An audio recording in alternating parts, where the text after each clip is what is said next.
Alright. Go here. Alright, we're pausing it. Alright. Well, you always stop it so abruptly. I know. Are we good on here? On down here? I believe so. Okay. Well, hello everybody. Hope you're all having a wonderful and a phenomenal day. We're back. Slightly different location, but Just very slightly. But it's okay. Before we get started, you know how it works. Shameless. Let me see it. Oh, yeah. Podcast always is brought to you by Sour Strips. World's best candy. Make sure to pick it up at Sour Strip. Oh, dude, they even sent stickers this time? Well, mine. Now, hold on. We'll always talk about it first before we go into it. Are you gonna appreciate the stickers, though? What's those are so damn cute. Aww. So, we got that. Oh, look at that camera zoomed in. We got that one. We got that one. See. Oh, I want that one.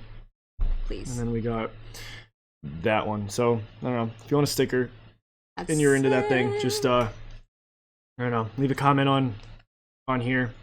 And, on TikTok Live or anything. Yeah, but Sour Strips, Max Tuning. Love the guy. Walmart. Target. Did you just spit on it? No, I had a piece of hair in my mouth. So, yeah. Like Sour Strips, great. We all got the flavors. No, it is great. It looks like I got hair in my mouth. That's fantastic. Okay. Well, there's that, and I'm not wearing the hoodie, but Zavon Apparel, merch coming out soon. So on and so forth. And yeah, we're in a different location today. Slightly. We're slightly north in a getaway place, so we'll slightly see how north, this goes. Slightly west. Slightly west. Yeah, but so we want to start. We got a lot to talk about. We got a lot to dive into. We had a drive here. So we had like a lot of like empty space, and so I get in the car, and he's like, you know what? I gotta show you this shit. I gotta tell you what's up with this. How do you pronounce his last name? Mike Majlak. Majlak.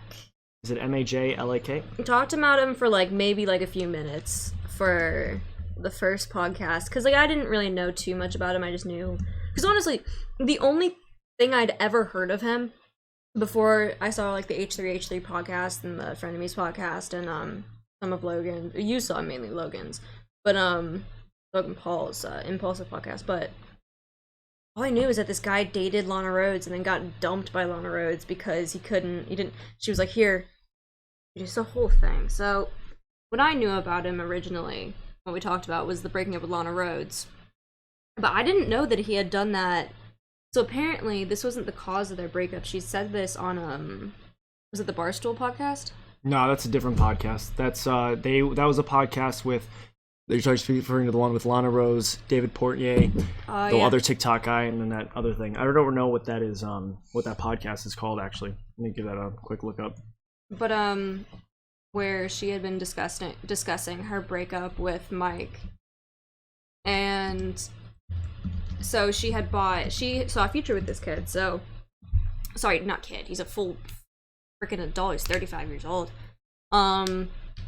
Where she had bought a house. He had agreed. The day he had agreed and was like about to move in with her, like legit, he was like, they apparently broke up a first time, and then they got back together, and then yeah, but why? Right.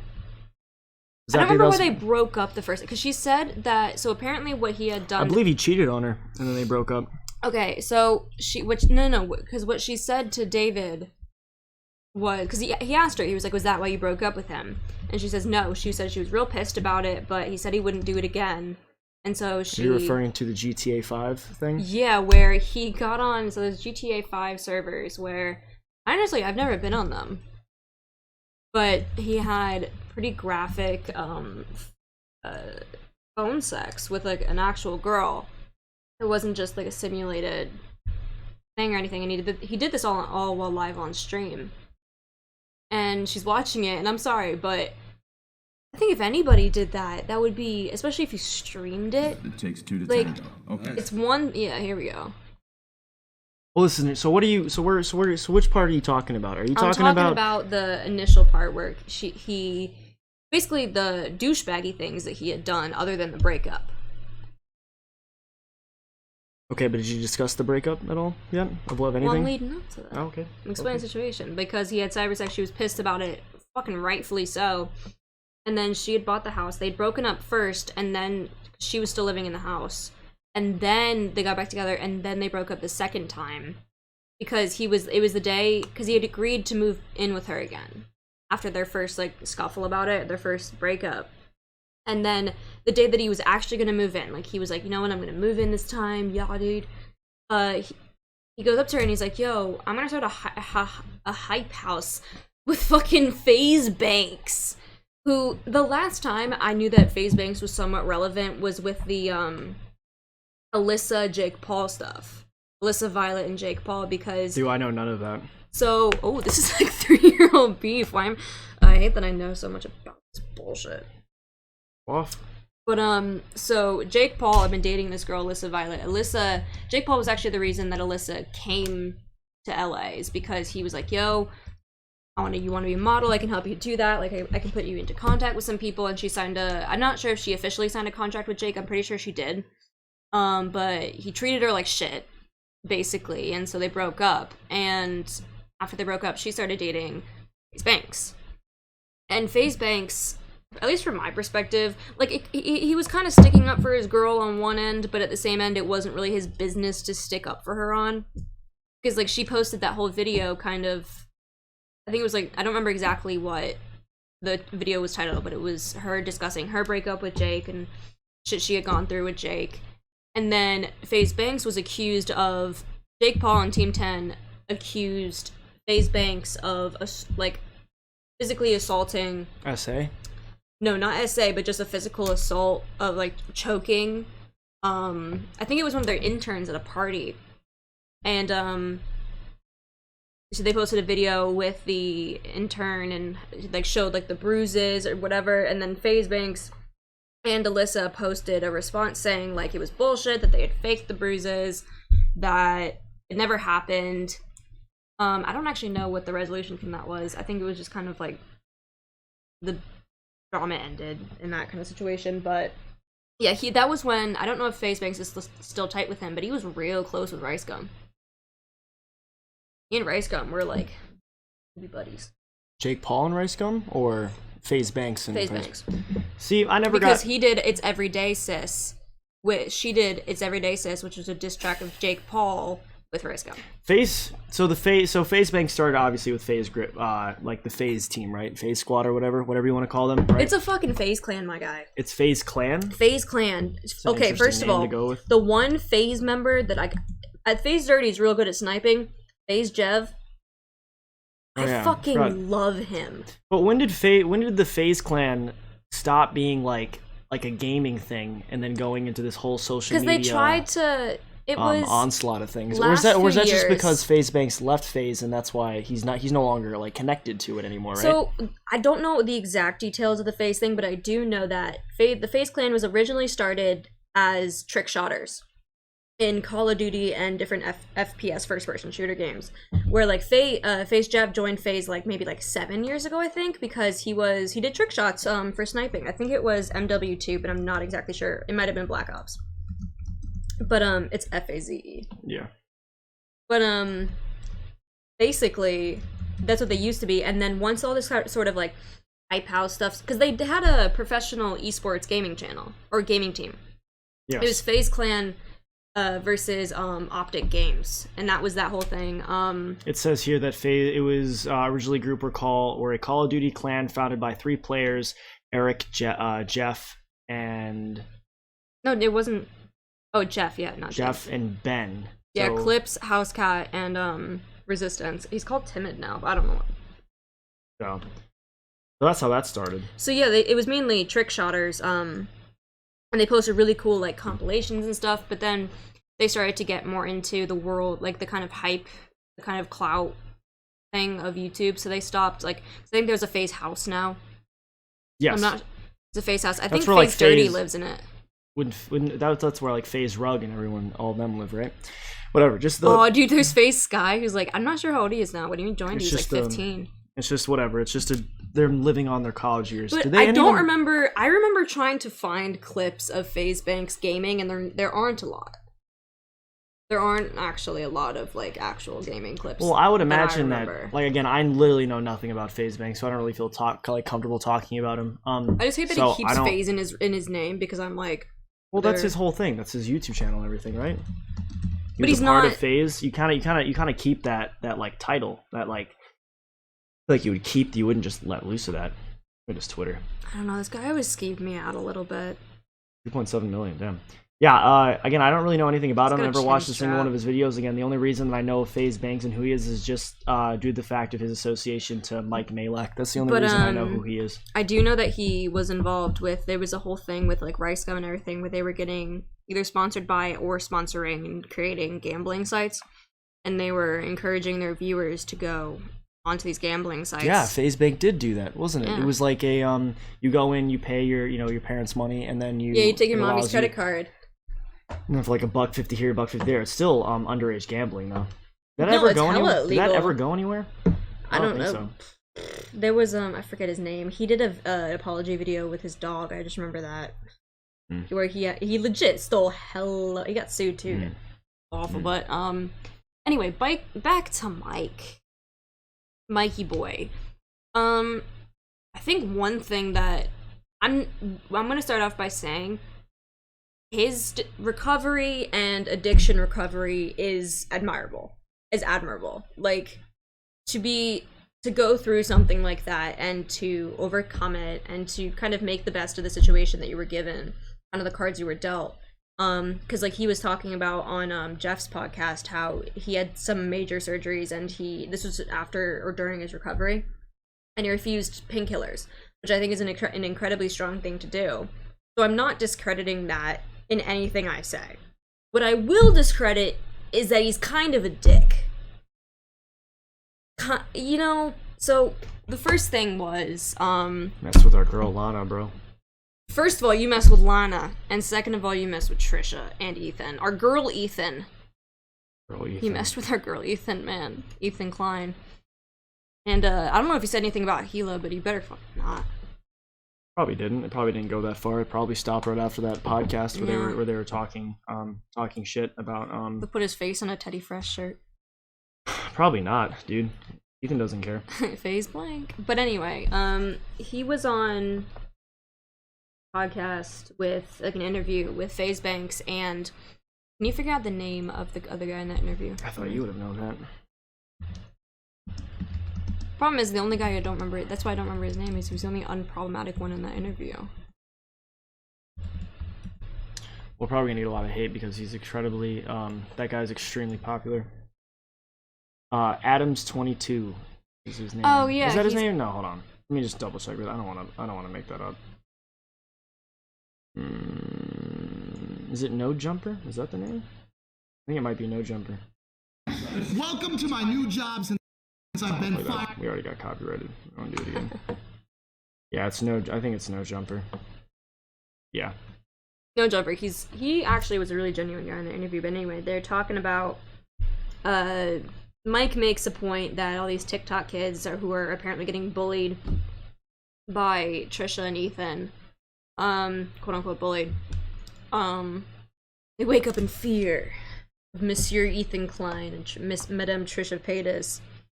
And then he goes on to say that they're bullies, and then he also makes this completely douche argument. He's like, but look at them, like you know that they got bullied in high school. You can't tell me that they didn't get bullied in high school.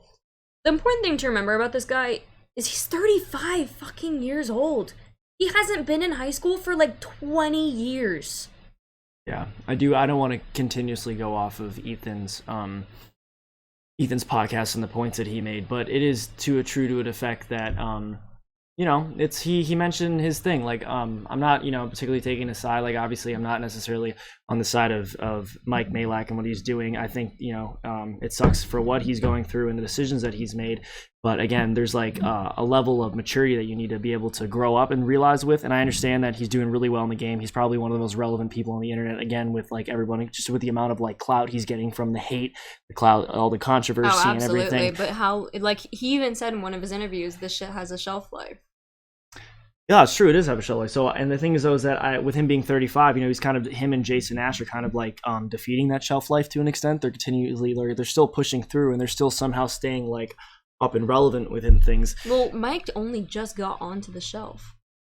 Well, that's true, but again, Jason's like been there Mike, since but mine. again, like you need to take into account that he's the alpha boy mentality, right, of being in high school and being that particular way, that he is going to appeal to that audience, and they're going to stick behind him and stay with him. I know there's a ton. I know a few amount of people that are on the side of him and thinks that he didn't do anything wrong. And he's a great guy.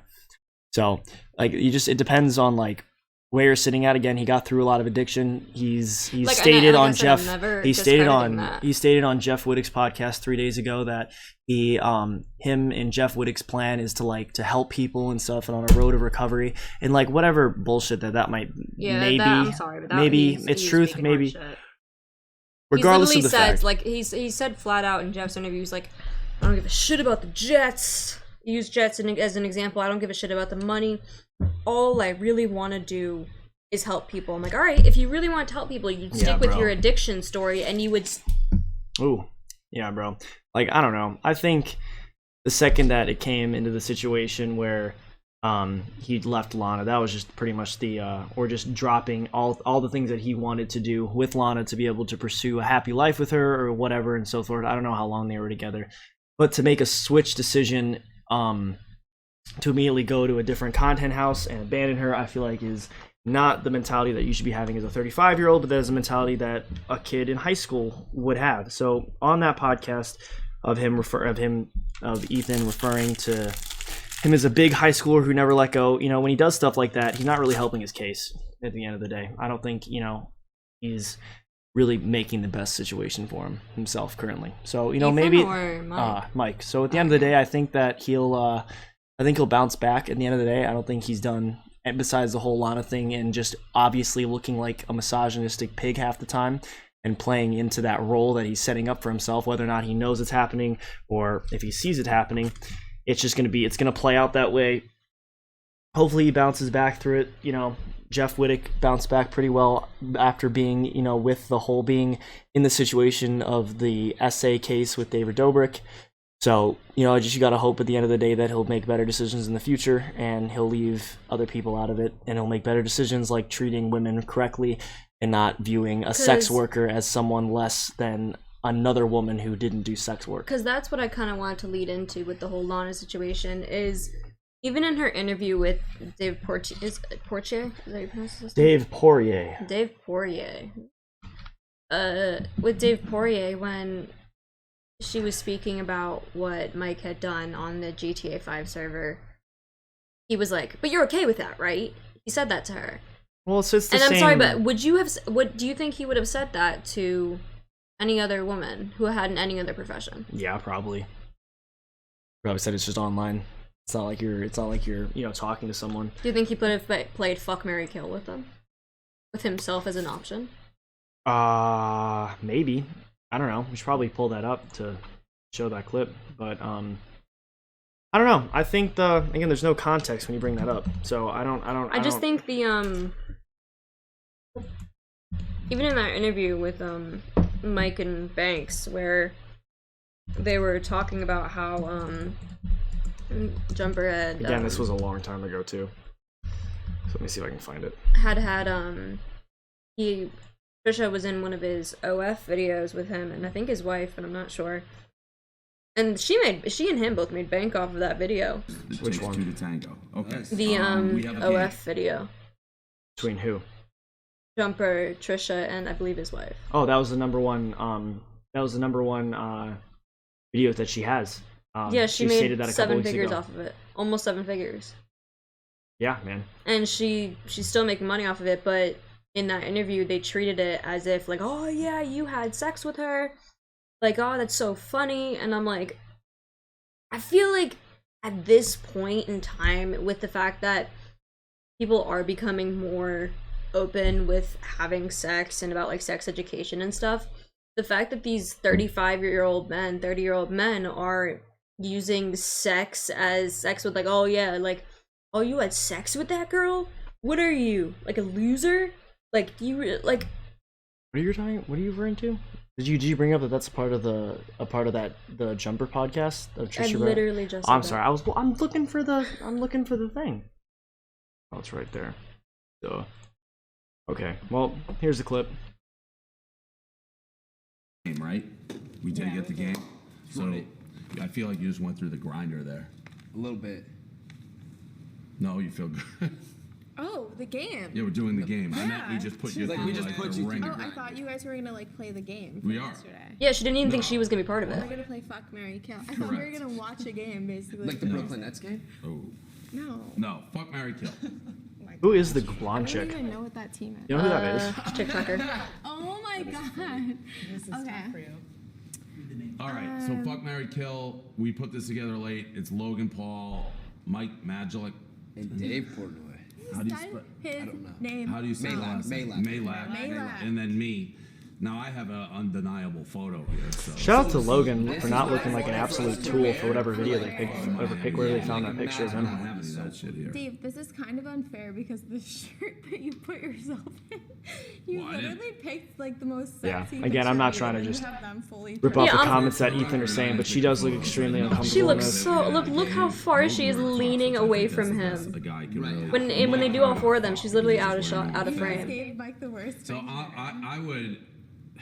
I'd marry No. me. I feel like we really haven't had a point to what we were saying so far, and I think the I biggest. was leading to a point What's the point? That's a that no-brainer for me men to treat do people that who do myself. women who do sex work like they're less than I'll marry human. Dave. Smart. He could support my lifestyle. Oh, those Yeah, guys I'll give you could that. too. I think the overall view of Like women, any other woman, that would have been so inappropriate for him to say, or he would have thought that would be a little bit more inappropriate to say, and it wouldn't have been fuck, marry, kill. It would have been Yeah, like I think that's just marry, why kill, or safe something like that, because that's answer. usually what they do. Well, okay, so what I'm getting from this whole thing, from all that, is that like I think there's a really big problem with people who view and think that they can treat women a certain way, just as kind of like that object kind of way, and forcing Lana Rose into a situation to be able to make a decision on and putting her in a comfortable situation just for the bit, just for the lull and everything, trying to get a pull out of it. You know, David, you know, if Dave Poirier's sitting there and he is able to get Lana Rose, you know, To say, or- "I'll fuck Dave Portier." or something like that, yeah, you can get aroused out of that and all that. But again, it's just like a power trip, and I feel like that's like a big problem that these guys have, is that they're very fixated on this whole power hungry like situation where they're the shit. They think they're super high and almighty, and then at the end of the day, they're just making a fool of themselves and acting like complete misogynistic pigs. No, I don't know. Again, I don't know who the kid is, and I don't know who the girl is, so I can't That's really put any like. not again, Bryce Hall. That's fucking No, what the hell? No, I have no idea who they are, and you know it doesn't. Josh really- Richards. Sure, Josh Richards. Again, just because He dated Nessa Barrett. That was the thing I was Yeah. talking about the other day. Oh, okay. Yeah, again, like I don't know how this whole the whole thing got together, but I think this was an uncomfortable situation. I think that this should never have happened. As we digress, women need to be treated better, and they need not to be. You brought such you're acting like it's such a fine point. They're like, oh yeah, women just need to be treated better. Well, I'm not saying that it's a fine point. I don't know. I think that women overall just need to be treated better in everything that they do, especially that you were talking about yesterday, or the day before that, about like girl gaming. You're not just a dishwasher, you know. It's not that shouldn't be like the immediate like stereotypical Because if like you power think about hungry it, hit. let's think of a situation where Johnny Sins is dating a female YouTuber, and she goes on her stream, and goes on her stream, and it's not on the hub or anything like that.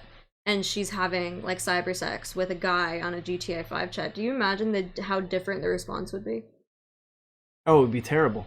It would absolutely be different, even though like he's a sex worker. He does orn. I don't know if I can say that word, but You say porn. oh yeah, he does pornography, and so does she. And there's absolutely nothing wrong with that. Like that going into the relationship with them. And so you should make that decision early on and be like, if this is something that I'm comfortable with or not, because like people are gonna have different comfort levels. Like if you're like, yeah, I'm gonna date a porn star, you can't have the clout of dating a porn star while at the same time being like, oh, like sex workers are gross or something like that. Well, I think it's not necessarily the sense of that they think that sex workers are gross. It just thinks that different things can slide, like that whole situation of if you were a sex worker and then or someone who's in pornography or has an OnlyFans, and that I would have the general assumption that I was able to do whatever I wanted to you and you'd be fine with anything, and that studio mentality would walk away. And I got to tell you, from doing like the experiences that I've had with modeling and everything, it's a completely different situation. When you're doing the work and you're performing and you're in front of a bunch of people taking photos of you or filming you, it's not like you're enjoying. That's not who you are. You're putting on an act, and you're trying to be a different person when you're acting into it. And then when you get home, all you want to do is not be that person anymore. So I would find that if I was Lana Rhoades in a situation where I just wanted to come home and hang out with my boyfriend.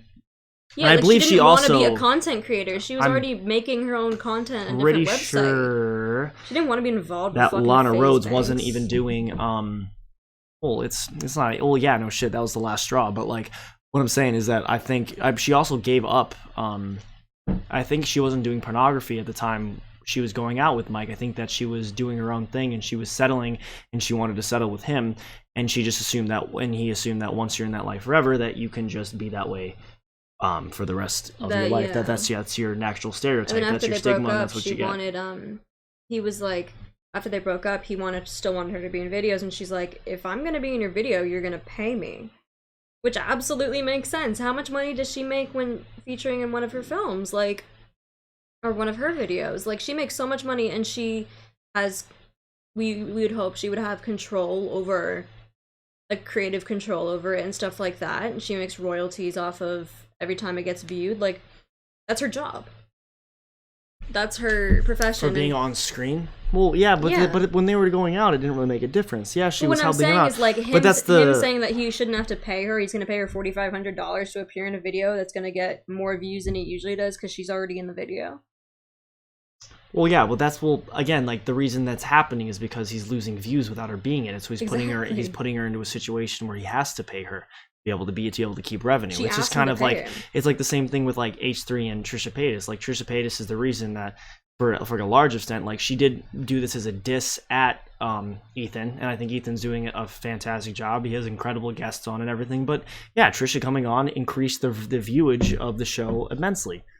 Yeah, because Ethan is already successful on his own, but it opened him up to a whole different, to like a new fan base, because it introduced her fans to him, and so it's kind of like doubling your viewership because you're doubling the population of people who support you. Right, but I don't think the conversion rate of Lana Rhoades to Mike was no, but I just think that like they were interested in who Lana Rhoades was dating. You know what I mean? So that exactly. Carried over. That's exactly why he was getting, because Lana Rhoades is in your is in your thumbnail. I feel like more people will recognize the name Lana Rhoades than they would Mike Magic. Not anymore. Now Mike Majlak is higher than Lana Rhoades right now, I assume. I highly doubt that. On Twitter and on everything else, I would say so. Check it. Check yourself. Well, I fact-checked myself. The video we put up 3 days ago, the search option for Mike Majlak versus Lana Rhoades was... That's YouTube. 40% higher. I'm talking about like the internet. Yeah, but Mike Majlak makes the most of his money from YouTube. So what else does it matter? I'm talking about the internet and internet traction. I don't even know how to look that up, man, to be honest. It would be social media presence. Lana Rhoades has more social media following, I'm sure, but I believe that Mike Majlak probably has a higher has a higher like count on. But again, on like all the subscriptions that Lana Rhoades has been on, she probably has way higher viewership. I don't know. Currently, I would assume that since Mike's in the hot seat, he's probably the high. He's no for like this like few like days and like few like once this, because this drama is gonna pass in like 2 days. Right. And then his shelf life will be over, and her shelf life is. You think it's gonna pass in 2 days? It's not gonna pass in 2 days. It's gonna pass in a little bit. Like even like the David Dobrik stuff died out pretty damn quickly. It died out. Yeah, sure, it died out, but still, people have not forgotten about it. No, people haven't forgotten about it, but it's not like, you know what I mean? Like, it's not, you can't clickbait David Dobrik anymore, like. Yeah. Not as much as you could at the height of all this shit. Maybe.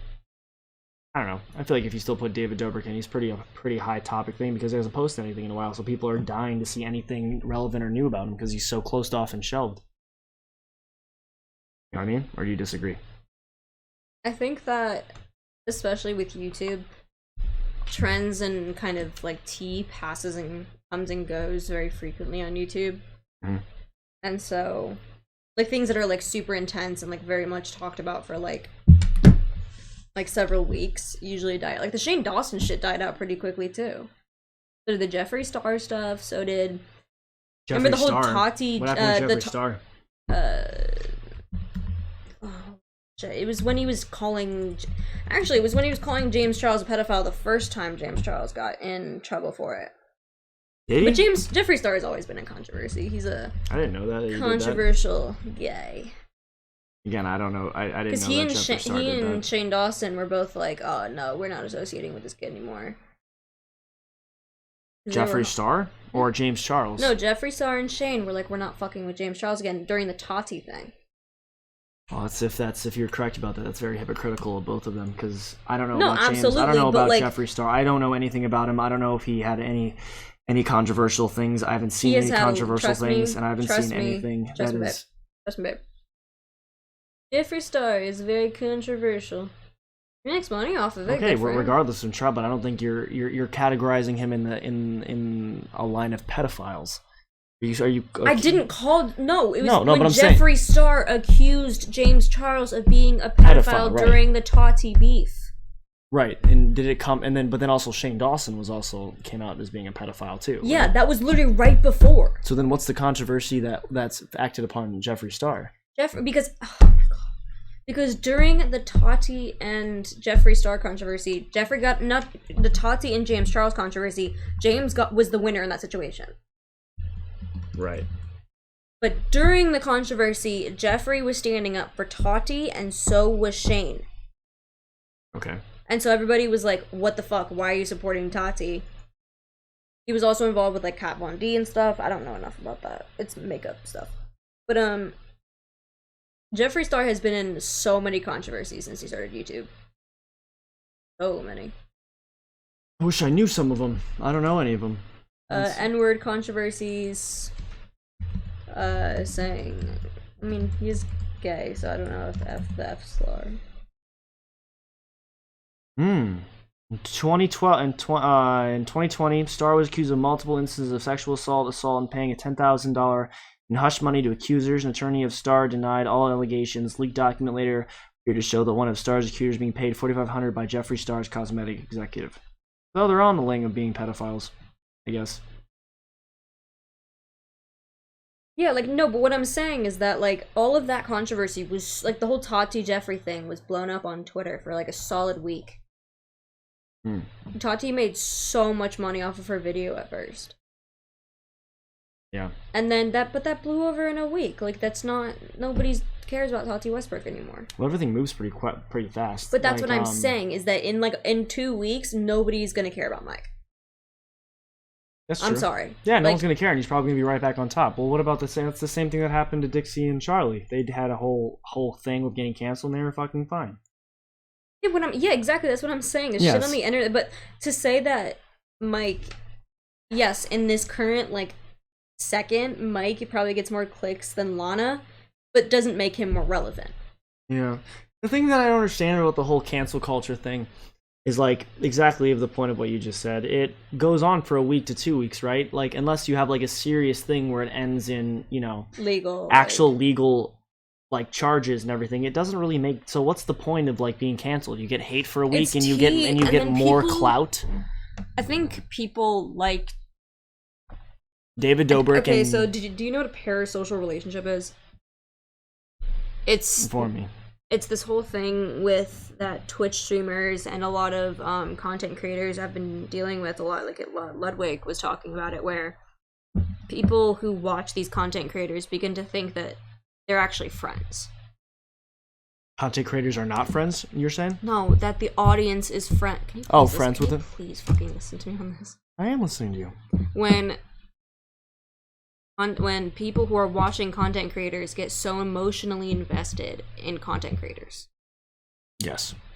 That, like, getting banned from it is, like, a detriment to their life. And, like, they get angry over, and they start sending, like, death threats to people who their content creator doesn't like and shit like that. Even though the content creator doesn't know who the fuck they are. That's true. It can get really aggressive and really fast. But again, like at the end of the day, I feel like for the Mike Majlak's thing, he didn't do anything that will cause him to go to have any like any jail time or be like deplatformed. So at the end of the day, like the only thing that this cancellation of him and the hate that was put onto him is Nobody's canceling him.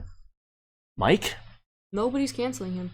they're just talking about what he's done. That yeah, he's but been isn't a that douchebag. isn't that like the general like the thing of canceling like someone like there's like it's like I understand like deplatforming is obviously the way, but they're the people on all the other podcasts of like even Jeff Swittig, he said you're being canceled currently. You're going through the process of being canceled. It's a dark place. It's a bad place because everybody hates on you for the time being.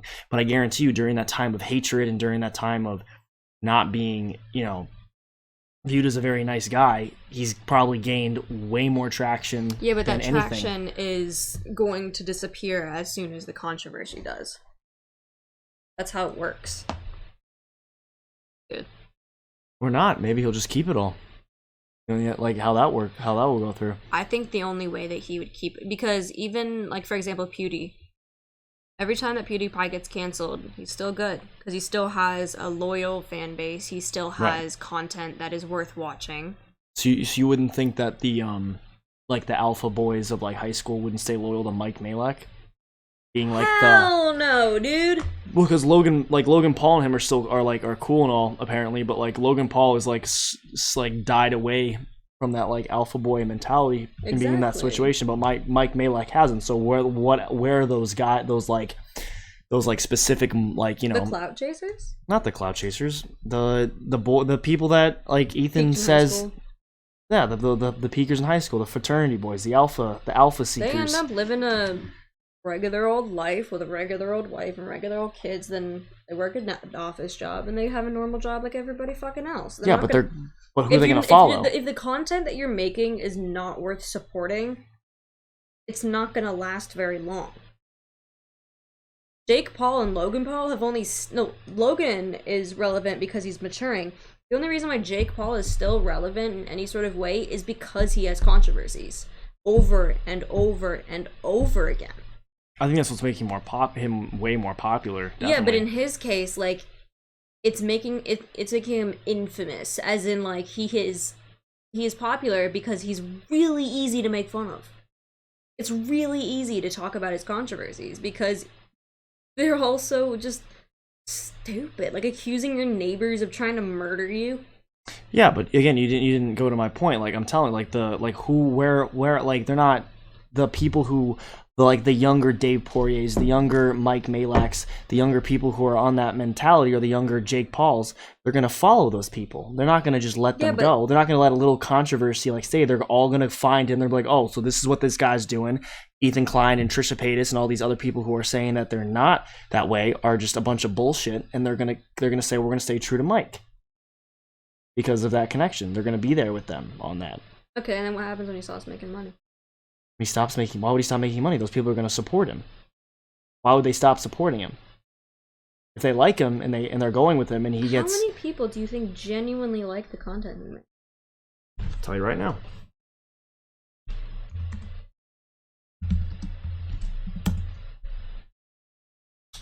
now. You got 2.4 million. How many views? Right now. 1.32 million. Yeah, dude. Everything's... How many that don't have Lana Rose in the phone? That one doesn't. That's 1.8. That's not Lana Rose, but it's Logan Paul. That's 1 point something. Yeah, man. This guy's I don't think this guy's having any particular. That's the thing, like that's what I understand. He's playing, like I feel like this guy's playing and he's talking a bunch of shit and he's allowing these people like Ethan and Trisha to go in there and cancel this guy and call him a misogynist and everything, which is causing people to go to him, and which at the end of the day is just giving him more attention because, like, dude, that is. Then what's the point of us even talking about it? I don't know. What is the point of us talking about it? I don't know. You were the one who fucking wanted to talk about this. Well, I did, but like again, like that's what I'm saying. Like, what is the like? Obviously, you know, at the end of the day, you know, you can't call someone a clout chaser without being kind of a hypocrite. But again, like this guy's, you absolutely can. This guy's being the absolutely can. This guy's the number one guy being canceled right now. Do you know what the difference between a clout chaser and somebody who just reports on shit that stupid people do? It's Ethan versus Jake Paul. Dude, what was David Dobrik's number? Where was he sitting at per video?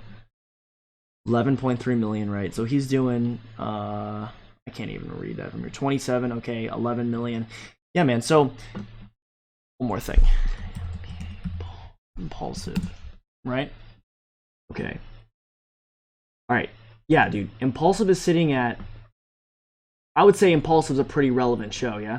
They're sitting at like the pretty much or almost near the same viewership as Mike Majlak. And I guarantee you that's... I'm telling you, no, I'm asking you this. Right now, his viewership is like that. When he has Jake Paul on his thumbnail, when he has Lana Rhodes in the thumbnail or in the title. Like, when he has these very like you said, like, right now, Mike's name is trending more than Lana's, but I'm gonna tell you, in 2 weeks, that's not gonna be the case. No, I'll agree with that. So you're saying that once those 2 weeks are up, relevance on the internet is about longevity. He's gonna lose it all. You're thinking? Absolutely. So you think that right now, the time of his lowest would be his highest, and the time of his so-called highest out of the high seat would then lead to his lowest, per se, because when he's out of the hot seat and he's no longer being shit on daily. As if he ever stops being friends with Logan Paul and if he ever goes off impulsive, because can you tell me what he posts like for his videos? You want to watch a clip? We can. I've never really watched a. That's what I'm saying. You know all this shit about him, but you've never even watched his content. I've watched I've watched a little bit. I couldn't get through it. That's what I'm fucking saying. But I'm not a high school alpha dude fucking searching for this. Like, I looked at it just out of pure interest. Go ahead and do that right now. A lot of stuff going on over the past month or so. Some good, some bad. I think his intro is fucking hysterical. I know we always been friends, but I see an Instagram story get sent to me the other day, and my ex-girlfriend trying to propose to you on Instagram. I can't control what people say. Time to clock in. All right, so you missed this. Lana Rhodes, Logan Paul, Riley Reid, Summer Rae, David Dobrik, FaZe Banks, Alyssa. Yeah, man. That's a pretty mighty intro. That's a pretty clickbaity intro, dude. I don't know, man.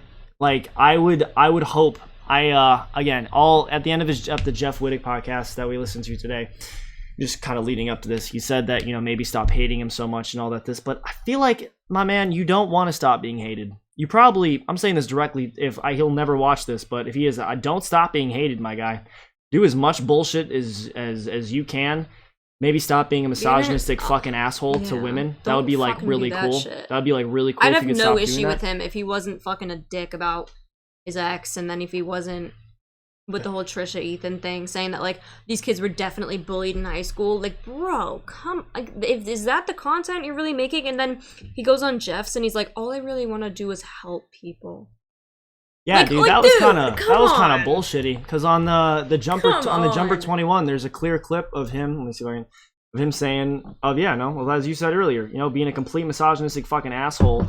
No, let me take this back. He wants to help. He wants to help people that aren't women. Would be the case. Aren't women? And even his fucking ex-girlfriend who. But fuck, dude, if you cleaned up in high school, dude, this man will help the shit out of you. Yeah, if you peaked in high school.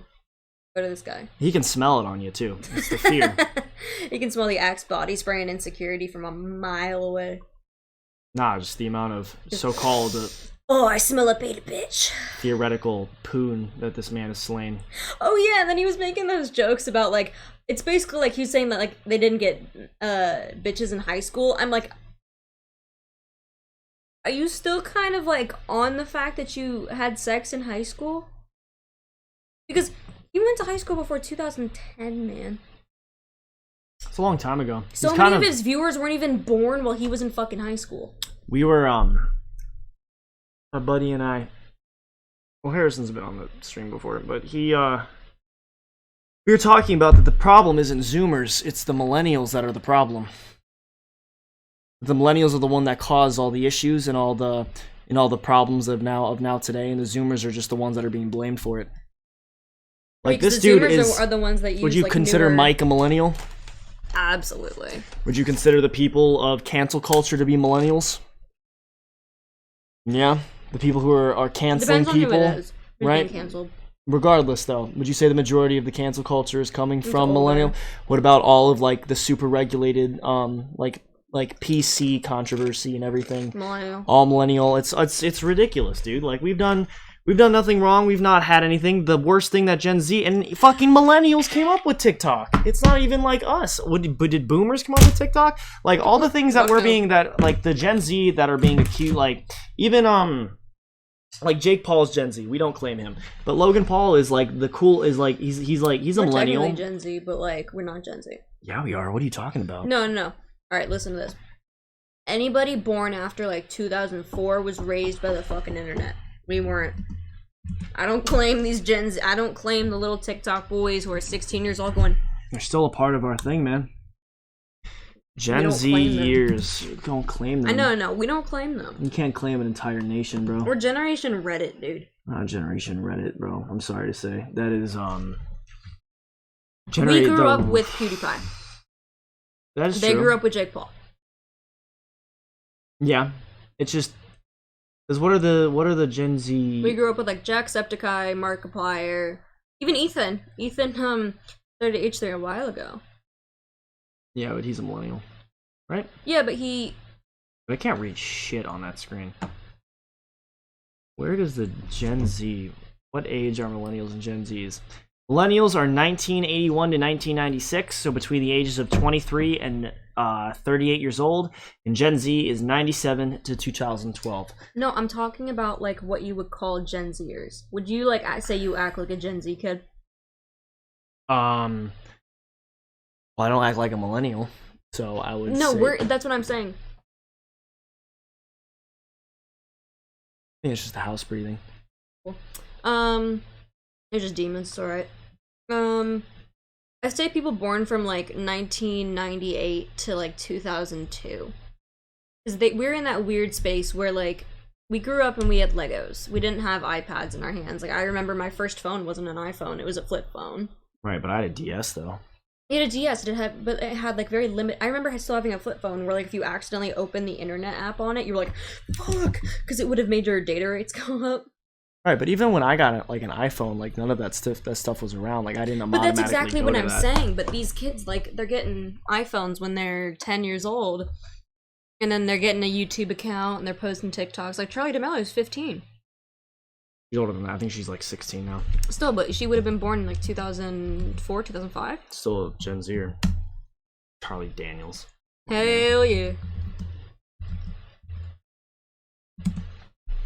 Charlie D'Amelio is 17. 2004. Yeah, so she's. That's what I said. 1998 to 2002. Yeah, but that's not that far off from us, man. That's what really I'm saying. like It's a hard thing to say. Like, but I'm sorry, but we weren't raised by the internet. You comparing me in freshman year to when I was a senior and the new freshman came in, it was completely different. Yeah, a 4-year difference can make a huge difference. It makes a very big difference, especially with how much happened in those 4 years. Snapchat came out, Instagram came out. I remember when I used to do Gmail chat. I don't know, man. We're like fucking aging ourselves, but I'm like a Gen Zer and I'm proud of it. Fine of it. I'm tired of people putting hate on them. The millennials are the ones that are fucked. I'm sorry, I don't know how to do the fucking renegade, dude. I don't care enough to do it. You don't have to do it, but I'd rather associate that with a bunch of people who didn't work for anything. Oh, absolutely not. But like I'm saying, we're like in the middle ground. But if you have to, I don't know. Maybe I don't know. I feel like there shouldn't be a middle ground. I feel like there should just be. Like one I or the was other. still. I remember watching the what was that? The chipmunk video. The dun dun dun video. Charlie bit my finger. Chocolate rain. Yeah, but we were a part of the end of that. We weren't really at the beginning of that at all. Like that was when YouTube Charlie the came Unicorn. out. I used to watch it as a kid. Harry Potter Puppet Pals. That was like some of the first viral videos on YouTube. YouTube came out in 2005. Okay, and when was like Charlie bit my finger? What year was that?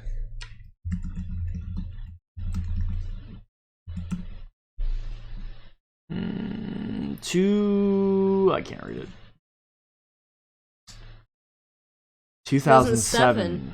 We were 7 years old. We were still able. I remember watching those kinds of videos like on repeat as a kid. Well, okay, Sneezing Panda.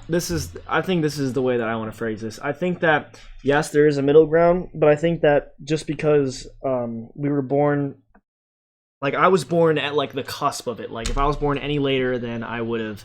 That's why our close friend of ours is also who prefers to be a millennial for some reason, but he's not. Who was born in '98. Like we just saw the full development of it. That's really it, I think. We were the ones who were able to. We saw both sides of it. We saw how we lived without it and how we lived with it. So Yeah, we and I had a think reference point on what you could kind of choose which one you wanted to. well, going back to the value. point that you made earlier about how I don't even know if did you even bring that up. I think that the biggest problem is we said this a couple other days that like if Hannah Montana, if you were able to look at her in every single situation in her private lives, it'd be a completely different situation, It'd be right? very different. So you get to this I think that there's like this like reality that's made that like younger girls or even younger guys feel like they're constantly being, watched. Yeah. You know what I mean? As like a validation because they view they're watching people who are constantly being watched and constantly being judged and constantly being in the spotlight. So they view that when they're in that situation that they need to be in the spotlight or be a part of a certain situation, which I think is bullshit and doesn't need to be that way. But that's how it is. And that's, God, I don't want to fucking keep bringing him up. But Mike Majlak, he said on the Jeff Wittick podcast saying that, as a content creator, that the line between reality and falsehood is a let me see if I can find. I don't even know idea where that is even in that. Dude, we really need to start future note for the podcast. We need to start taking notes on when those things are, so we can pull up clips, so we can have those as a thing. But as I mentioned, digress, that he said that there's a fine line between reality and content creation, and that you ride between the two. And I just think that's bullshit. I feel like you can just be yourself and do whatever. You don't need to be yes, Logan Paul did that, and he's huge, right? Like really big on the internet. The things he was doing were real. No, the things that he was doing was real, but in his eyes, he viewed it as it was that wasn't really what he was doing. It was just he put on a different thing because if that's not who he actually is. Because they've also said about Jake Paul in numerous interviews that that's not really him. When he's a completely different guy when he turns the camera off. He's extremely quiet and he's extremely shy but the second that the camera turns on, he becomes a different person, which again, can really be a sticky situation. But then it makes the younger generation of like the Gen Zers think that state is not how you're supposed to be. Well, that's how that Jake Paul always is at every single moment. He wakes up and he pisses excellence, which is untrue. Like I guarantee you that there's plenty of times that he just sits on his phone and looks at TikTok and doesn't do anything and just hangs out, and he doesn't have an insane life where he's jumping out of windows or blasting air horns at people and everything. Like yes, like that's like the one reason. Yes, I can divert into this opinion of why I love Danny Duncan so much. Danny Duncan is probably my favorite person on YouTube at all moments. Besides, I found him. You've always I found him in my freshman year of college, which was 2018, and I've been extremely obsessed with him ever since. It was the same time I started like getting obsessed with like Churdley's videos. Yeah, but Churdley's died out for me. I love Churdley's. God, I hate saying this, but they were great geniuses. But when was the last time you watched a Churdley video? What was the last Churdley video you watched? Do you even know what the last thing I remember for like an extended period of time for like 2 months? At like the end of the pandemic and how fuckboys would react to it. It was so funny. Yeah, I didn't watch. Hey girl, hypothetically, like if I was a mask, did you actually watch the full video? Would you wear me real close? And they had like a female fuck in it, and they were I just see hey girl, I just see the update that comes from TikTok. If you were a sandwich, would you be a sizzle? God, dude, I would take Danny Duncan as being the king of YouTube at any day, dude. Because this is like the perfect example of a human being that is all about the content creation. He's all about being that guy, but he's the same person. He's not a different guy. He's humble, he's sweet, he gives back to people, and he doesn't play this stupid line of, between reality and not. He constantly says in all of his videos that he just wants to be left alone in his side of the internet, that he can be by himself. He doesn't collaborate with really anybody. Nobody goes to him. Also, if you want some sick merch, go to his thing, Virginity Rocks. What is it, 69.com? Well, it just all of this shit is great. Yeah, dude. Like, there's him with Juju Smith. Like, he collaborated with him because Juju Smith and him and his morals like align. But like, this dude is like, he's great. He doesn't see that line. And if all YouTubers had that ability, I think that it would be a way better place. But again, some will argue that it'd be less entertaining and that they wouldn't have it and it wouldn't have that Disney Channel like glamorous thing to it. But this guy's the real deal. Like, I don't know. He's a smirk ass looking motherfucker, but he is like he's the real deal. I'm gonna stop sucking Danny Duncan dick now, but like he's the guy that rides that line. Oh, no, man. he rides the line in the way that, because in a way, like, the way he speaks, when he speaks to kind of like the camera and stuff like that, when he's not doing one of like the crazy things that he's doing, he's just speaking. He's just like, hey guys, today we're gonna go shoot my friend out of a cannon. It's gonna be really sick. Yeah, but the thing with him is that if he wasn't filming, he'd still be doing it. No, exactly. That's like, why he's great. Yeah, that's what I mean. That's, even if I don't like, I don't know, it's just not my type of comedy necessarily, but like I do appreciate like what he does. That's fair. And I used to not like him, right?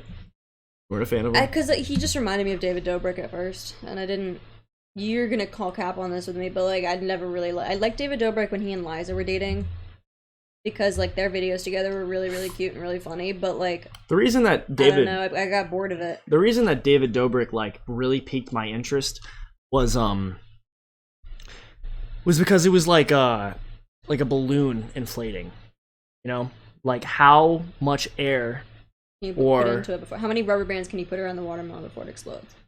Right, and again, like that house that he bought, like his peak was his peak was probably beyond any peak that a lot of people could be able to on YouTube, or even as an A-list celebrity. Yeah, like he met a lot of different people. The reason that I like David Dobrik the much is that it is a shame that he did what happened to him, like how it did. Like he deserves every bit of it, and you know, fuck David Dobrik, because I've already said that multiple times. But again, like it's painful to see that, because like, no, it is. Like again, like I liked what he did, and then with the whole thing with like Trisha Paytas and everything, how that went down, like that's when everything started getting nasty and like gross and everything. And then like a lot of people say that David Dobrik's whole thing was like dropping people.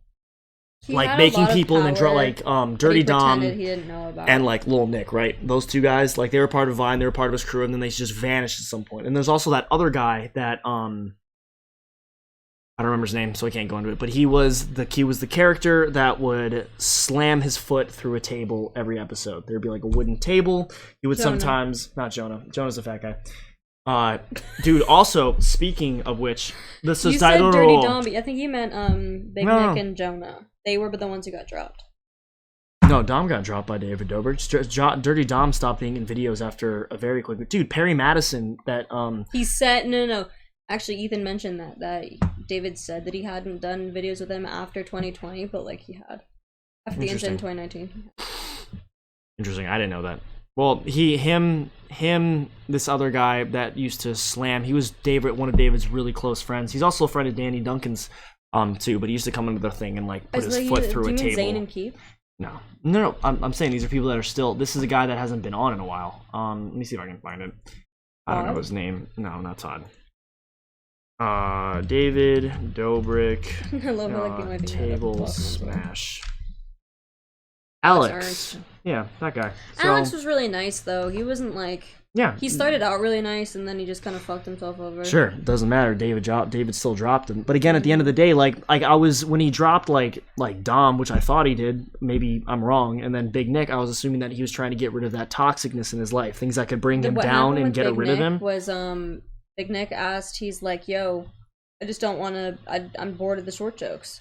I'm bored of the dwarf jokes, the midget jokes, whatever." Is that really true? And as soon as and then David was like, "Okay," and then he just wasn't really in videos anymore. That's what he said on the HUHC podcast. They interviewed him. Damn, I don't know. That's terrible. He made a very regular request, being like, "Yo," like even with me. Really, like, Big Nick was on the H3 podcast. I didn't know that. Damn, I need to watch that. That's crazy. I didn't know that. Yeah, again, I thought that was David trying to get rid of the toxicness in his life, but at the end of the day, it was David trying to avoid getting canceled. Well, and then because other people on the other side of the argument is that David just dropped them because they weren't useful to him anymore. That's what I mean. You can't make short jokes about the short guy anymore. To David, what else is the purpose? So, in your opinion, do you think it is him dropping them to not get canceled, or is he dropping them because both at the same time? Both. Really? Or I think it depends on the person as well. That doesn't explain. He dropped Trisha because she could do anything she wanted to cancel him, and she did. Well, yeah, she did. Well, yeah, she threatened that if Jason broke up with her, that would happen. No, she said what about David Alex? Made Jason. What about Alex though? Like, he didn't do anything wrong. So then why did he Alex get kicked the started can? speaking out against some of the shit that David was doing. Good That for was him. him avoiding getting canceled. God, I'm glad. This is why I'm so happy you're sitting here, because I don't know any of these questions or answers. I didn't even know. See, I had no idea that that happened. I can't remember shit for tests sometimes, but I can remember this shit and it pisses me off. All right, cool. Well, I got a piece of exclusive. I don't think they've talked about this anymore, and this is going to be an exact clip from this podcast I'm going to take and put on Morning Coffee Clips. But apparently, there was a competition that was held by Jeff. Maybe it wasn't held by Jeff, but it was held. We know who Jonah is, right? Mm-hmm. Yeah. Do you know his name actually isn't Jonah? Yeah. David wanted him to be called that. I don't know that. I thought his name was Jonah. I didn't really put that much on. Whatever. I'm not pulling up a picture of Jonah. I'm not pulling him. I don't want to get. I'm not doing that. So basically, what happened was they were in a competition with some other people who were of a heavier stature, and the whole thing was like to lose weight in a certain amount of in a certain time period. And somehow, Jonah heard that they were going to do weigh-ins on a particular day, so he drank 2 gallons of water. 1 gallon of water is 8 pounds, so he drank 16 pounds of water. So on that weigh-in day, he weighed 16 pounds heavier, right? And they went all the way through the thing, so he didn't have to do anything. He didn't have to exercise, he didn't have to train. All he had to do was just not drink water. So when he won by being 16 pounds lighter, and then the other guy this guy named Airsoft, who put a bunch of work into what he was doing, and Jonah won because he cheated the system by doing it. And I think... Did they tell him to? No. Oh. No, I don't know how he found out about that. Jeff didn't even know how he found out about that, but he apparently figured it out, apparently found out, and now so I don't know if they're gonna be, like, Jeff said that he was gonna be, like, taking legal action, but, like, in the way that Jeff takes legal action, which means that he's probably gonna be like, look, dude, you need... Well, he's gonna, like, give me the money back, I would hope. Like, I hope Jonah gives the money back. Like, that would be kind of ridiculous. Like, again, I don't think that would be something if that... Jeff Wittick sues Jonah over that and not David for almost fucking killing him, there's no sense. No sense at all. I don't understand how that works. I never watched the doc. I didn't watch the... I watched some of it. You did? What'd you think of it? I think he was doing his best to skirt the line between talking about how serious it was what David did, while at the same time diminishing it a little bit. Because David genuinely was very lucky that Jeff didn't die. Oh, yeah, dude. Extremely lucky. And so, in that case, if I were to do a doc about somebody who not only didn't speak to me after my accident, but what was the cause of the accident that almost fucking killed me... Yeah, I'd be pretty upset. Well, again, like... I'd be more likely to sue them than I would to sue Jonah for juking him out of a contest. Like... Well, Jeff seemed... He almost juked him out of his life. Like, what the hell? Jeff said he was over at his house on that Right, that podcast was 3 days ago, right? The one that we listened to today with Jeff Wittick, right? So, who knows when that actually was.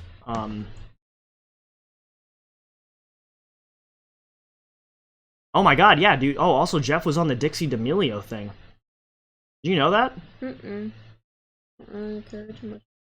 Alright, well, now we're on a... Coming to you Yeah, I don't want to play that.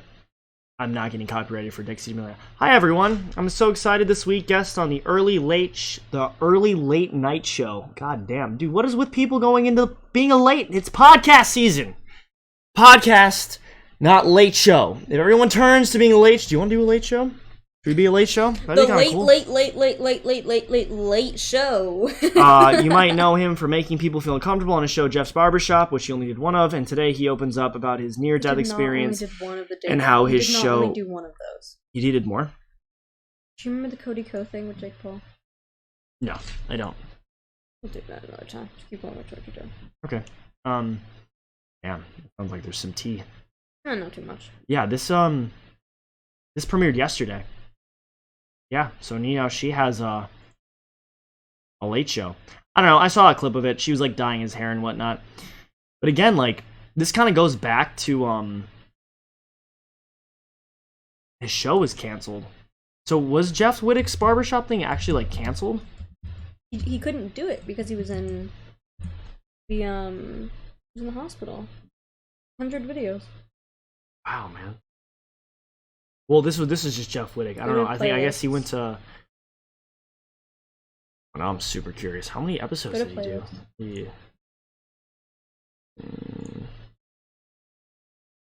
Well, he did 43. Holy shit, dude. And so they were getting like 1 million views.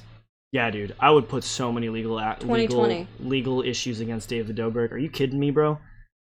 I'm so sorry, Jeff. I had no idea. I thought he only did one. I retract my statement. I only thought he did one. That's incredible, dude. No, he was doing really freaking well, and then almost freaking kiboshed his life. You need to stop for a year. Yeah, I'd definitely be up. Then why protect David? What's the point? That's what I'm saying. I think he was trying to. I think because also like in the off chance that David is able to get away. I mean, he is pretty much getting away with most of the stuff that he's doing, but if David Dobrik is able to kind of recuperate and to win anything back, like to get his clout and his fame and his reputation back at all, he's gonna remember who his friends were and who weren't, which like. So you think he's like doing some type of? I think he's skirting a line where it's like, it's kind of like, yo, man, you almost killed me because you were being an idiot. But you know what? I'm gonna be the bigger person and I'm gonna forgive you. And I'm not gonna sue you. I mean, I'm gonna make you look pretty freaking silly. Like, he literally, the only bad thing he said about David was that he was the biggest idiot he'd ever met. Because that was what he said before he did a little voiceover when he was showing, like, the censored video. Did he not talk much garbage about David in that documentary at all? He definitely, like, pointed out where, like, David was being irresponsible.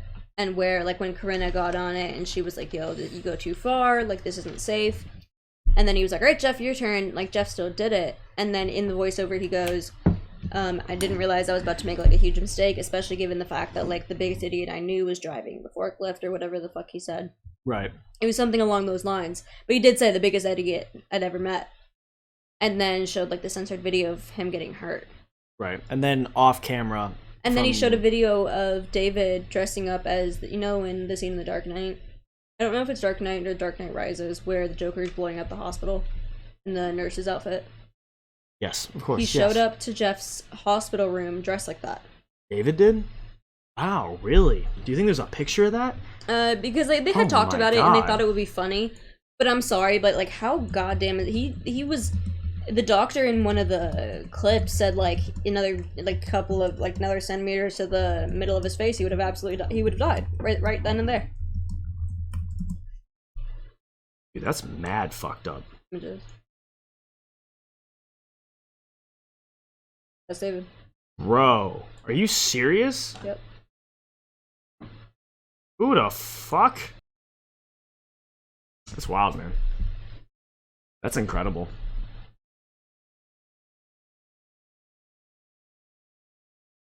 What a fucking tool.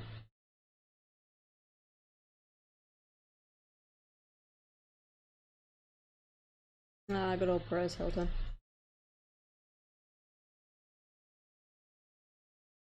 That's fucking incredible, bro. That's fucking terrible. And then David posted it on his YouTube channel. Reviews. Oh yeah. He did? David put it on his YouTube channel? Really?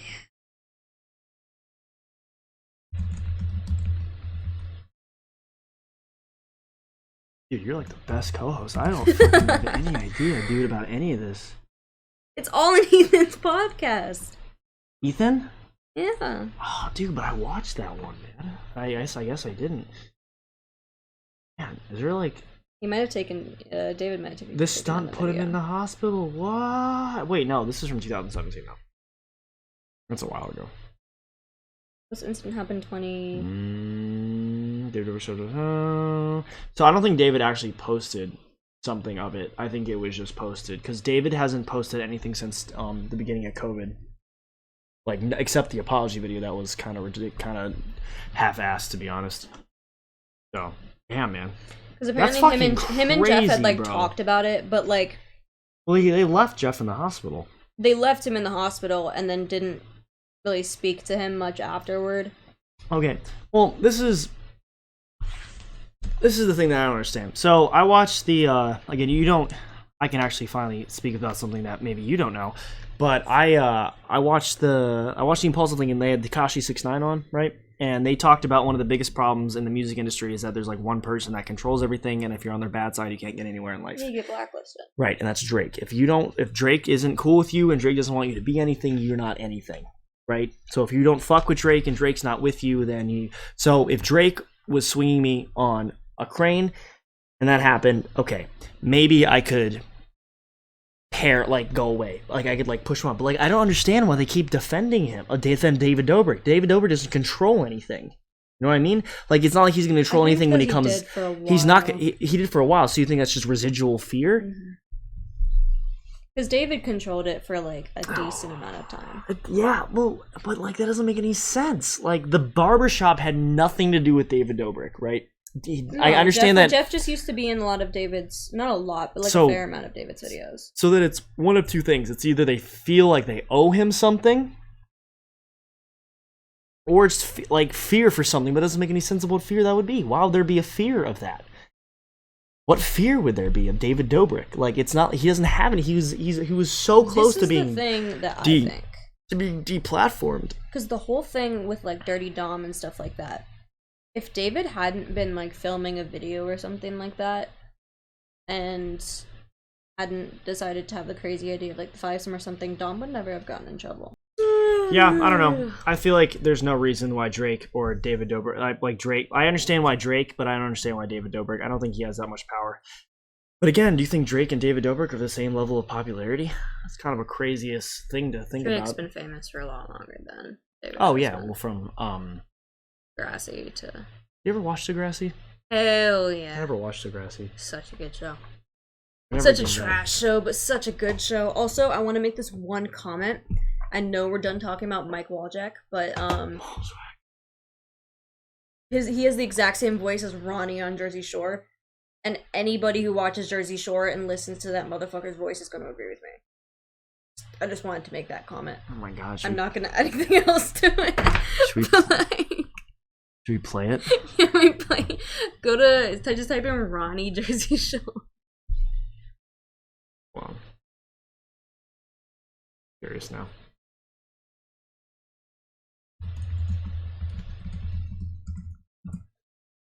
I put his laugh next to it. He has the same laugh as him. Think so?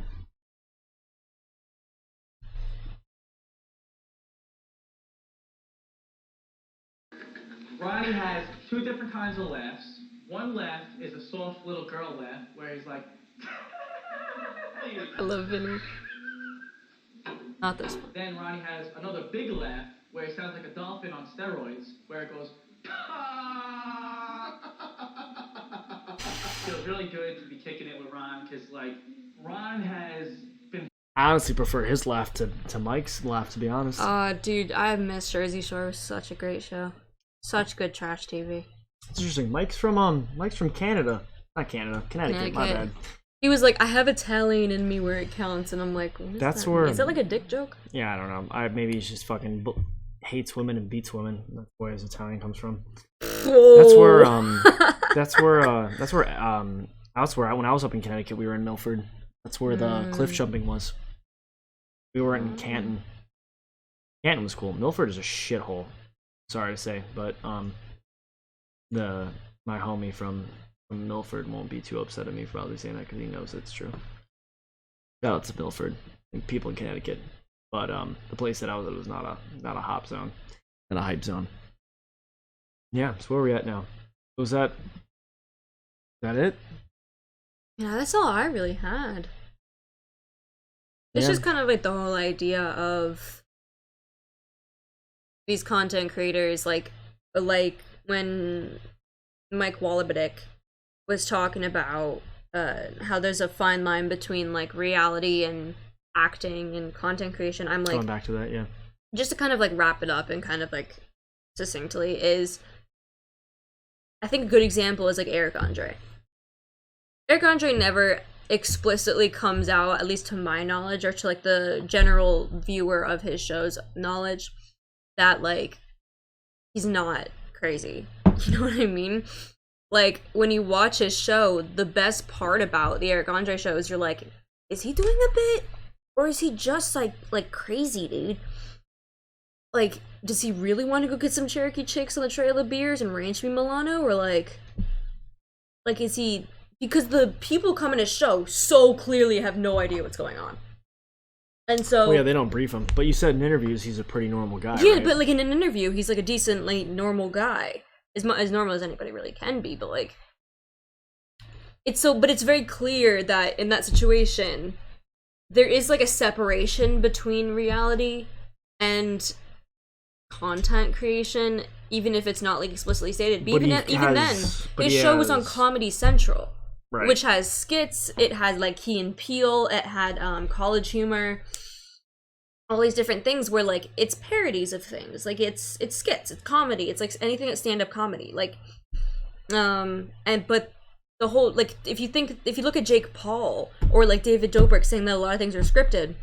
Okay, yes, a lot of things are scripted, but you're presenting it in a way of, like, that's what you do every day. That's what you should act like. That's who you should be. Hey, Jake Paulers, like, I'm gonna go jump off a building. And then all the little Jake Paulers are like, yeah, do a flip. And so, like, if you were to actually do that, like, or, like, the whole thing with the David Dobrik thing, the line between reality and fake, Jeff's injuries were real as shit. Well, yeah. Yeah, he fucked him up. And so when you kind of create that line between fake and real and, like, oh, it's just for a gag, it's just for a bit, it's just for a skit. Even if you're doing a skit, the consequences of a skit can be entirely real. This is true. And so I think it was, like, as soon as he said that, I'm like, that is a very dangerous game to play, especially when your audience is as young as Jake's and, like, other people's are. Because, like, people watching, like, PewDiePie is a fairly young audience, but he also has, like, older members of his audience who have been watching him for a while. But that's a different kind of thing. You know what I mean? Yeah. I think when PewDiePie speaks, you kind of think, okay, yeah, that's his actual opinion. Right. Okay. Fair. And so, because if you're kind of looking at the entirety of YouTube or the internet as, this is real, but it's also fake, it's kind of like, well, then who do you believe? Especially if you're doing a podcast. Like, he works on Impulsive, he was on Jeff's podcast, he's been on a whole bunch of other podcasts. So you're telling me that that's content that you're creating. Is that real or fake? Yeah. So if you're gonna claim that there's, like, a fine line in all, like, if you're doing a skit, you're doing a skit. Yeah, that's kind of a weird concept. Yeah, I see what you're saying. Because, like, if you're going on to an interview, right, are you going to be the actual person that you are, or are you going to be the person that you're perceived as on the internet? Exactly. And when that becomes a situation, then you have a really... So with Eric Andre, agreeing with... I'm just reiterating what you're saying. Eric Andre, is a crazy person on camera, but you don't know if he's crazy or not. But when he's in interviews, he's a very polite person. He's very nice. He's easy to talk to. But when it's like Jim Carrey. When Jake Paul goes on the camera... Yeah. He acts like Jake Paul on actual... And in interviews and stuff, he'll act the same way. Interesting. Yeah. I think that's a lot why I of... liked creators like Jenna Marbles, who you could tell that was actually her. That's why I like Danny Duncan. Like, exactly. And so it's for that same reason that you like creators that you feel like are being genuine. Because if you're doing a skit, that's perfectly fine. If you're doing something that's inherently scripted, like Miranda Sings or any other character on the internet, if you're doing a skit, you're doing a skit. And it's usually fairly clear to your audience if you're doing a skit or not. But, like, if you were to watch the news and they told you this whole story of, like, this terrible event that happened, and they're like, oh my god. And then they're like, well, the news is, like, a mixture of real and fake, which, like, to be honest, it is. But, like... Well, yeah. Who the hell would you trust to give you information? And then so all these people, like, for, like, different, like, memes and stuff like that, that's all right. You can kind of mix it in with that. But when you have a young audience who's watching you burn things down in your rented home, yeah, or going into a forest, yeah, because that dead body was very real. Yeah, it was very real. There's no fine line between anything. There's no fine line between that. Jeff very severely could have died. Yeah, that's not fake. That's not, you can't, if you scripted that, that's absolutely insane. Well, that's the cool thing that like what Jeff said on his podcast recently, that he's a new person, he's a new guy, that he's changed a lot. He's doing well, he went through a whole year of isolation and being in a bad situation. This might be kind of in like a different like digression thing, but I do want to talk about this before we wrap up. Before we wrap up everything. I don't know how long it's gonna take, but like that's the same thing with companies, you know. Like Gymshark, for example, like I really feel like there's a difference between reality and what's really going on of everything. Like the people that they put on their page I'm telling you, are not, you know, not the people you're gonna see in the gym every single day. You know, like for a long time I was striving and trying to be a part of that crew and everything. And, you know, you get these guys, you know, that are, like, supposed to be, like, the epitome of, like, the peak male physique of everything, right? Which is, like, but again, the people that follow that aren't like that. They expect it. So they go into this false reality where they think this is how it's supposed to be and they're going to work really hard to be able to get to that. And then they think that if they wear the clothing, they're going to be able to hit that.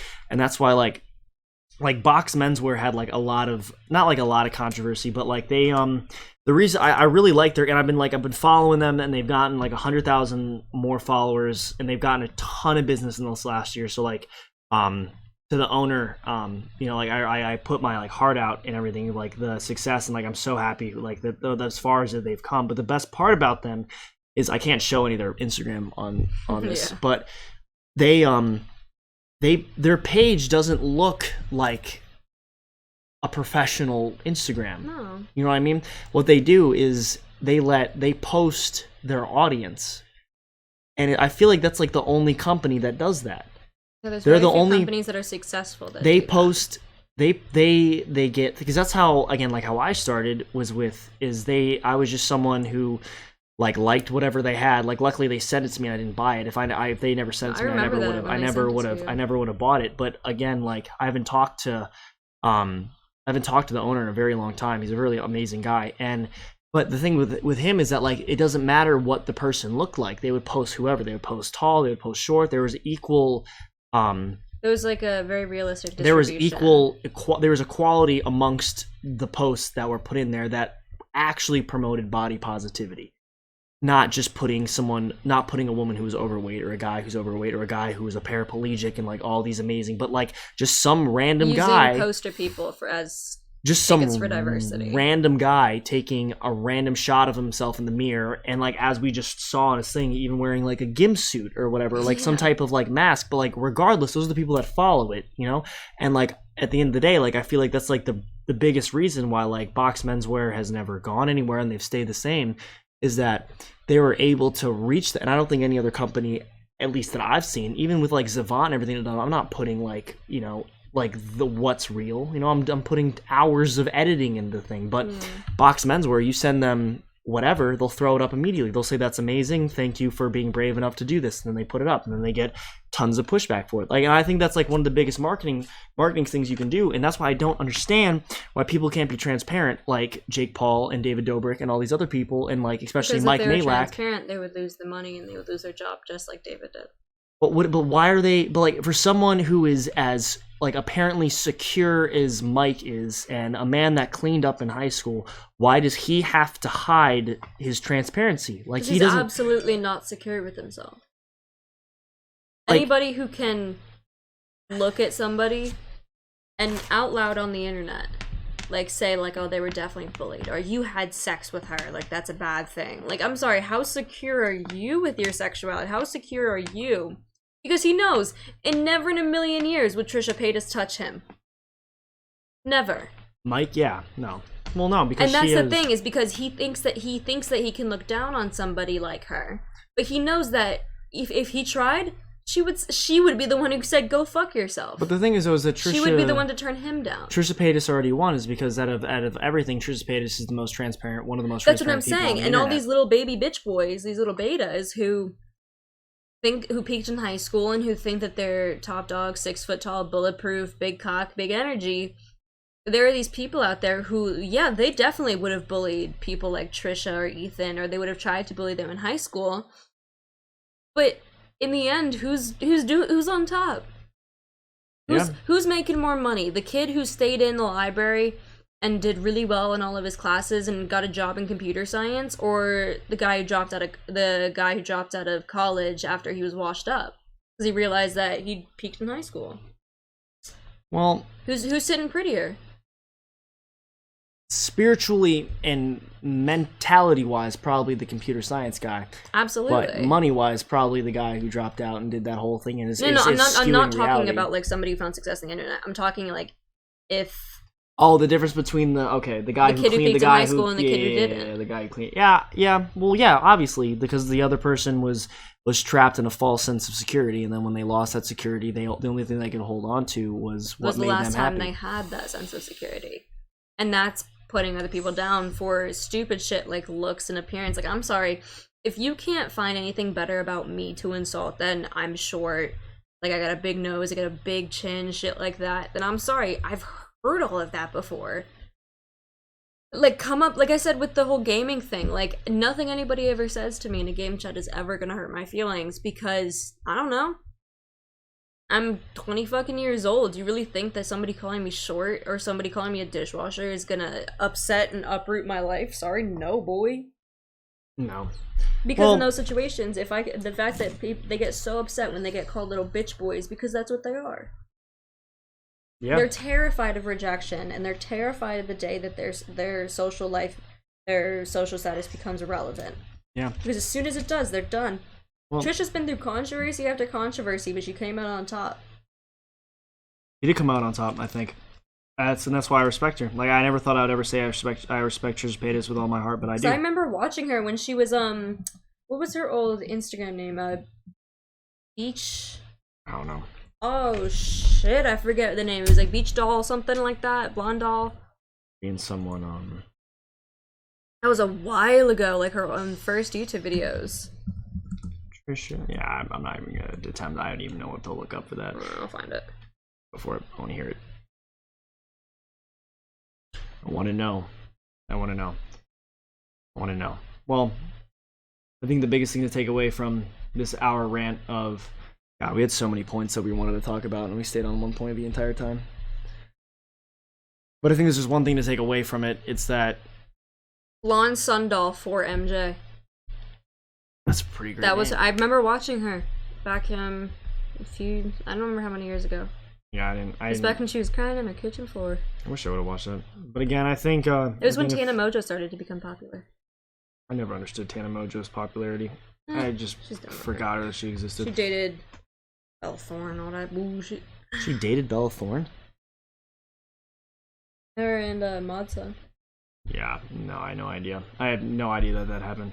Well, I think if there's anything to take away from this, that people need to be more transparent and honest with themselves, and that if you can take the examples that we've made about Mike and Dave Poirier today about being misogynistic assholes, and you can take a company like Box Menswear and see how they're doing it, that there's a clear difference between, and Danny Duncan, that there's a clear difference between people who are making a difference and true people that are, because I don't think clout chasers is the right word. I think putting someone ahead of another person, that mentality is the way, because there's not really a clout, there's no, everyone's a clout chaser at the end of the day. Like, no matter what you're doing, everyone is a clout chaser, but it depends on how you're doing it. If you're doing it to fuck over people and be better than other people, and you're walking ahead of people instead and of viewing just, yourself, if you're doing it for numbers and trying to beat somebody else's numbers, you're not being genuine. Just do what you're gonna do on the internet and do what you want to do on the internet, and just hope and pray to, and like just hope that people like fuck with what you're going on about. Because if people fuck with you, then like why would you want to pretend to be something you're not?